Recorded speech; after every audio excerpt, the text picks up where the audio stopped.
আল্লাহ যার কল্যাণ চান, যার ভালো চান, তাকে আল্লাহ পাক ইলম দান করেন। সুবহানাল্লাহ। কিতাবের নাম সহিহ বুখারী, হাদিস নাম্বার ৭১। হাদিসের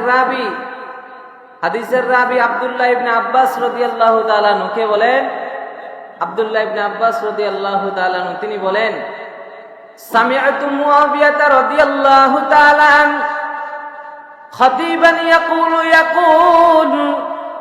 সেই সাহাবী বলেন, আমি মুআবিয়া রাদিয়াল্লাহু তাআলা আনহুকে খুতবার মধ্যে বলতে শুনেছি। নাম কি? ইমাম মুআবিয়া রাদিয়াল্লাহু তাআলা আনহুকে আমি খুতবা দেওয়ার সময় শুনেছি। ইমাম মুআবিয়া তিনি বলেন, সামিতুন নাবিয়্যা সাল্লাল্লাহু আলাইহি ওয়াসাল্লাম ইয়াকুল, ইমাম মুআবিয়া বলেন, আমি আমার রহমতের নবীকে বলতে শুনেছি।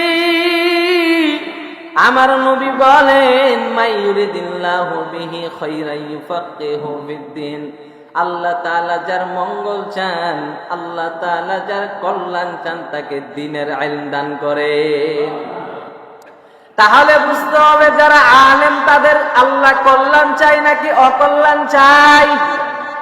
আল্লাহ কল্যাণ চাইছেন বিদায় তো আলেম বানাইছেন।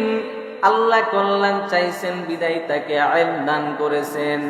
এর নবীর উম্মতের দল আলেমদেরকে সম্মান করো, কারণ কল্যাণ দিয়েছেন যিনি, তিনি কে? আল্লাহ কল্যাণ দান করেছেন, খায়ের দান করেছেন, ভালাই দান করেছেন, বিদায় আলেম হয়েছেন। এটাই হলো নবীর আদর্শ, এটাই নবীর সুন্নাত, এটাই নবীর আদর্শ রে বাবা। এজন্য বলি ভাই, আলেম হয়ে যান, আলেম হয়ে যান। এর নবীর উম্মতের দল রহমাতাল লিল আলামিন আমাদের ভিতরে কল্যাণ রাখছেন রে বাবা। তাহলে ১ নাম্বার কি হলো বলেন? ইলম কয় প্রকার? ফরজে আইন, ফরজে ইলমের ফজিলত ১ নাম্বার, আল্লাহ যার কল্যাণ চান তাকে কি দান করেন? ইলম দান করেন। দলিল কি? সহিহ বুখারী হাদিস নাম্বার ৭১। ২ নাম্বার